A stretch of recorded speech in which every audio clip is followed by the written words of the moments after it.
Hello and welcome to the Crooked Letter Sports Podcast, the show about Mississippi sports and the folks who play them. I'm Tyler Cleveland from Scorebook Live, Mississippi. I'm joined by my co-host and father, Rick Cleveland here of Mississippi Today fame. Dad, pretty special show this week because we're coming live from the River Mountain Lodge Resort in Breckenridge, Colorado. We were up here to do a little skiing. We just got into town earlier today, and boy, it sure is pretty up here. It's beautiful up here, and I have to commend you on your driving ability in the snowstorm today. I thought you were wonderful. Well, they've put us in a Chrysler minivan. That's the best news I can give anybody out there, and anybody who knows me knows how funny it is it would be to watch me driving this vehicle all over Colorado. But we've had good conditions so far. It's been steady snow. We're going to get to do some skiing tomorrow, so it's pretty exciting. Dad, we're recording this on Monday night, right after we just got finished watching the Iowa women defeat West Virginia in Caitlin Clark's last game, in Iowa at Iowa City. And I tell you what, I haven't watched a whole lot of them this year.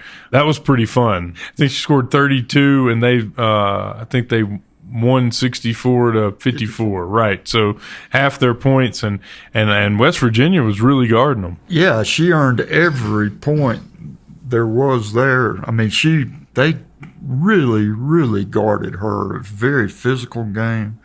32 points out of the team 64. She had 8 rebounds. She had 3 assists. I don't know how many more assists she might have had if her teammates had made buckets after she made really good passes.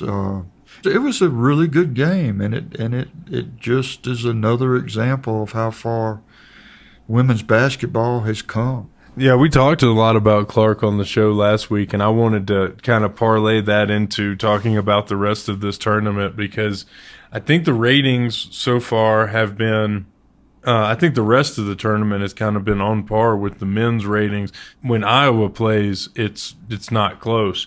But I'm telling you, I've been watching a little bit, and there's a bunch of good teams out there. I mean, nobody's really, everybody's chasing South Carolina. They're 34-0. Dawn Staley does such a good job with that program, but just the star power out there. I mean, Texas, what Vic Schaefer's doing at Texas, and what Madison Booker is, the role she's playing for that team. I mean, she averaged right at 20 points a game this season, and I know in their last game they beat Bama.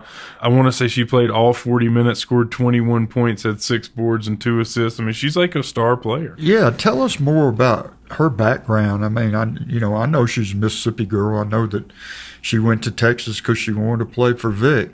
I know probably if he was still at Mississippi State, she'd probably be playing for Mississippi State right now. But tell me more about her game. Well, she was in high school. She was just completely dominant. I mean, she did pretty much anything she wanted. It wasn't really, it's hard to even compare that to what she's doing now because it's a whole different level. But at Germantown, she was the best player on the floor in every game that she played, probably her last 3 years of high school. I mean, she was the 2-time Miss Basketball winner, and deservingly so. My lasting memory of her is that last game at the Coliseum, which is more like a coronation than a championship game for Germantown. And she just, you kind of knew she was going to be really good.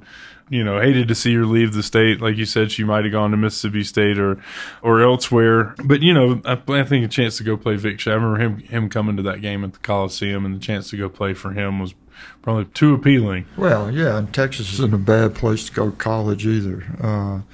Whether you're a basketball star or you like blues music or whatever, Austin's just a pretty neat place to go to town, So, yeah, but I think the point of maybe this podcast today is that the very fact that we're sitting here talking about the women's basketball tournament in the middle of the men's tournament with baseball season just coming up, with the Masters just around the corner, it just speaks to how much that Caitlin Clark has advanced the women's basketball game. Yeah. Oh, I think she definitely has. And like I said, the top to bottom, I mean, the tournament's better. I think she's just the icing on the cake. I mean, we haven't even mentioned Ole Miss. Their women got knocked out at Notre Dame. They finished with the third best record in the SEC. Obviously, Coach Yo is doing something right up there. I know they lost by about 15 to Notre Dame at South Bend. You got any thoughts on that? I definitely have thoughts on that. I think for women's basketball to get to the next level, we need to get to where NCAA tournament games are not home games for a team. We've had Mississippi teams benefit from that. Both Ole Miss and State have benefited from hosting first-round games in the past. But it's not too much fun if you're on the other side of the thing and you're playing an NCAA tournament game, which is supposed to be a neutral site game, and you're playing it before 9,000 of the other team's fans. I mean, the same thing West Virginia went through tonight at Iowa. I mean, you talk about a hostile crowd. And Ole Miss faced the same thing at Notre Dame. And I just think that for the women's game to get to the next level, that needs to not be the case. Yeah, I can't imagine that being the case in the men's game. I mean, can you imagine, somebody like, I'm trying to pull off the top of my head, like Oakland having to go play, at Auburn or somewhere like that. That'd be kind of rough. Wanted to get your take real quickly before we move on to this on Kim Mulkey and the situation at LSU.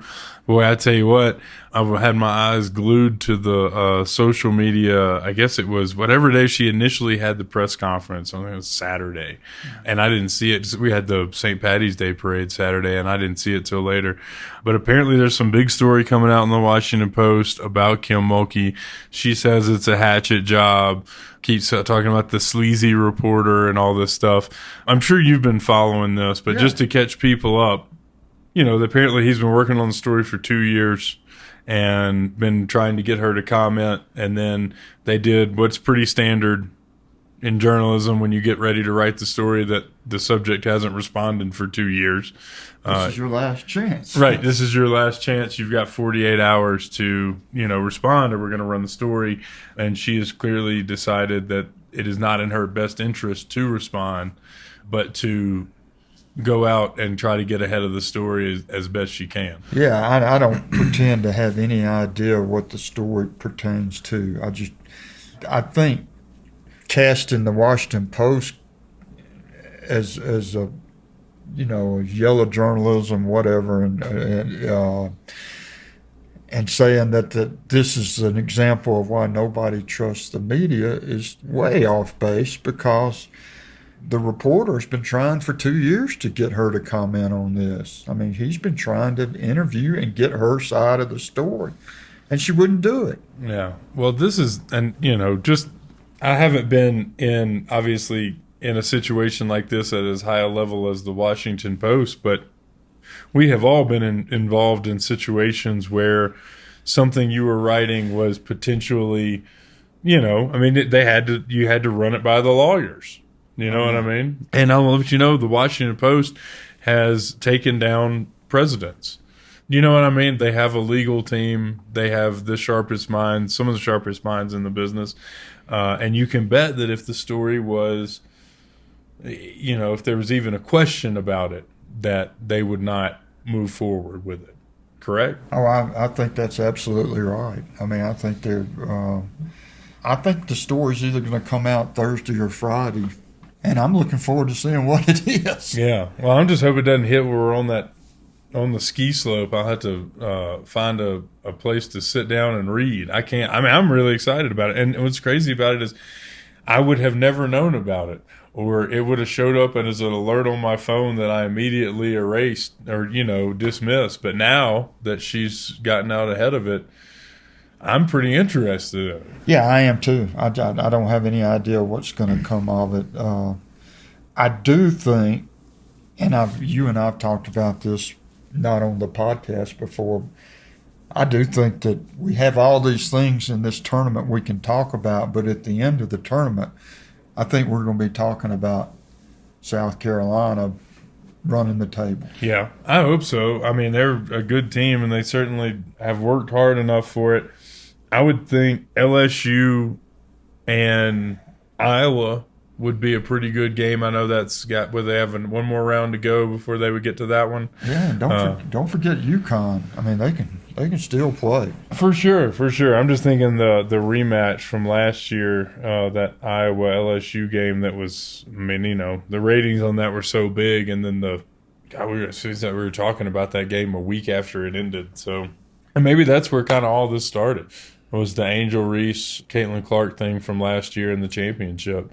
Because I remember we spent time on that on the podcast. I mean, this is, I guess it's part of the reason this women's basketball has gotten so big. Let me ask you this question. Do you think that there's a chance that any of this momentum can go forward but in the WNBA? Do you think that, like, as these players progress and get into the league, that it has a chance to increase that league's visibility? Absolutely.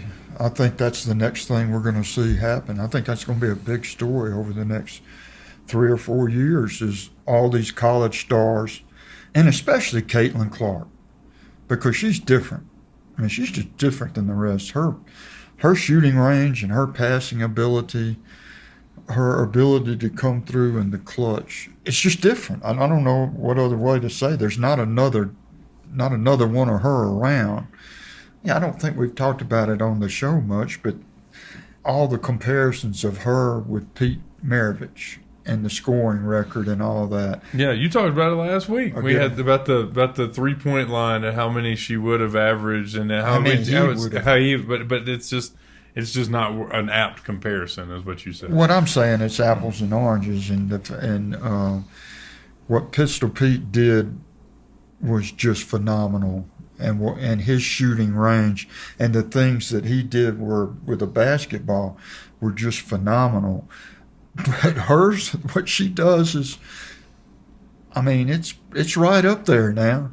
I mean, it's right up there. She's a lot of fun to watch, and she's going to make this the most highly rated NCAA women's tournament of all time. And if they were to make the finals, I'm not so sure it might not be the highest rated basketball game of this year or the last 5 years. Wow. The other one I want to mention, you said there's not another one of her out there. We're just sitting here recording this podcast, and in the background, this Juju Watkins from Southern Cal, who apparently averaged 27 points a game in the regular season, is just lighting it up over here. So maybe there's more talent in the pipeline for, college basketball. And it's cool that, we mentioned Madison Booker earlier, but I think it's really cool that she's a part of this because, she's the best female prospect that we've, probably since Victoria Vivian's, that we've produced, and she's just absolutely flourishing right now. Yeah, it is. Another thing that we should mention here, since we're spending all this time today on women's basketball, is this is the 51st anniversary of Title IX. And before Title IX, this wasn't happening. Right. The NCAA wasn't even sponsoring women's basketball. We had the OAIW, and that was another big Mississippi story with Delta State, winning 3 straight national championships. There's been a lot of that. But, last week, Tyler, I did a piece about Joe Burrow's grandmother, who happened to be from Smithville, Mississippi, happens to live in Amory, and in 1950 scored 82 points in a basketball game and scored 50 points a game on the season, and just kind of got lost in the shuffle. And now she's going into the National High School Hall of Fame all these years later. It's a really cool story. Yeah, we had a story up on Scorebook Live about that. I don't know how many people knew her story. It was Dot Ford, by the way, yeah. And just ended up being Dot Burrow. She married, I guess her husband was a starter at State, right? James Burr was a starting point guard at Mississippi State, and then went back and he was a coach and administrator in Amory for years and years. He hired Bobby Hall at Amory. There you go. So he's who started that whole thing. Yeah, and Dot Burra used to drive the school bus that took Will Hall to school every morning, from kindergarten on through. That's Mississippi stuff. Well, that's what I was saying. Mississippi, it's too small to be a country, too big to be an insane asylum, as they say.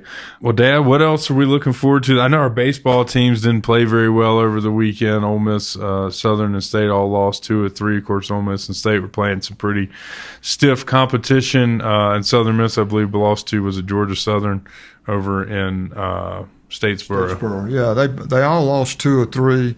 I wouldn't say that Ole Miss and Mississippi State played poorly. They're both playing top 5 teams. You get 1 out of 3 on the road against a top 5 team. That's not the worst weekend in the world. Yeah, it's just we want to win them all. Well, you sound like the fans that are on the message boards who wanted to fire Mike Bianco in the national championship season, and then this season we're already talking about firing Chris Lamonis. So it's baseball. You're going to lose some games, and again, losing 2 out of 3 at Texas A&M or Tennessee is not. It's not time to wave the white flag. No, I don't think it's time to wave the white flag. I think both of those teams are actually getting better. And both of them beat Southern Miss at Trustmark Park, and I still think Southern Miss is a pretty good team. You can't be losing 2 or 3 out on the road at Statesboro, though. I mean, I don't know what their RPI is going to end up being, but that's the kind of series that could really haunt them later in the year. It could. It very well could. But I think about this time last year, the record is about what it is right now, and they went on a run. Of course, this is a lot different team. It's way younger. This Southern Miss team is way younger, and it doesn't have that Friday night ace that it had last year. I mean, they've got a good Friday night pitcher, don't get me wrong, but they don't have a 2-time All-American like Tanner Hall. Yeah. And also just got to start hitting the ball. But, it all comes in the course of a season. I'm sure everything's going to work out for all 3 of them before it's over. Dad, anything you're looking forward to this week besides the rest of this women's tournament, which we're suddenly locked into? I mean, suddenly and unexpectedly locked into. Well, I'm looking forward to the next few days of skiing. I mean, I hope it's a few days of skiing. I was about to say, you're a lot more optimistic than I am, buddy. Last time we came out here, you dislocated your shoulder, and that was 28 years ago, if you can believe that. Yeah, we're going to do better this time. You're not going to head off down any black runs named after the devil. And I'm not going to follow you if you do. Yeah, well, fair enough. I mean, like I said, these legs are 28 years older than they were last time, so we'll find out. Tell Noah about the flood. Well, that's it for us this week. Sorry for cutting it short this week, guys. We're on vacation. Everybody be safe out there. Have a good one, and we'll talk to you next week.